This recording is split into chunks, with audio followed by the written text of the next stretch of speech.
नमस्कार दोस्तों, महाकाल न्यूज में एक बार फिर से आप सभी का स्वागत है।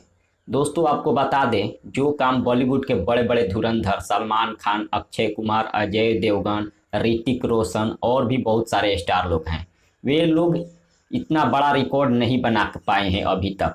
लेकिन खेसारी लाल यादव जी मात्र कुछ ही दिन में इतना बड़ा रिकॉर्ड बना दिए हैं। आपको बता दें, पानी पानी गाना जो रिलीज हुआ है खेसारी लाल यादव जी का, वह मात्र 21 मिलियन व्यू पर 1 मिलियन लाइक मिल चुका है, जो कि बहुत ही कम व्यू पर इतना ज़्यादा लाइक मिला है। और बहुत ही कम समय में मात्र 4 दिन में 1 मिलियन लाइक पाने का भी रिकॉर्ड खेसारी लाल यादव जी अपने नाम कर लिए हैं। और जो लोग इस गाने को अभी तक नहीं सुने हैं, सारे गामा हम भोजपुरी पर रिलीज किया गया है पानी पानी गाना, जो कि एक्ट्रेस है अक्षरा जी और खेसारी लाल यादव जी गाए हैं। साथ में रीनी चांदरा जी गाई है और बादशाह जी का रैप है। एक बार जाकर आप लोग जरूर सुनिए, काफ़ी ज़बरदस्त गाना है। और खेसारी लाल यादव जी एक बहुत बड़ा रिकॉर्ड बना दिए हैं, बहुत कम समय में 1 मिलियन लाइक पाने का, और बहुत ही कम व्यू पर 1 मिलियन लाइक पाने का रिकॉर्ड, और बहुत ही कम दिन में।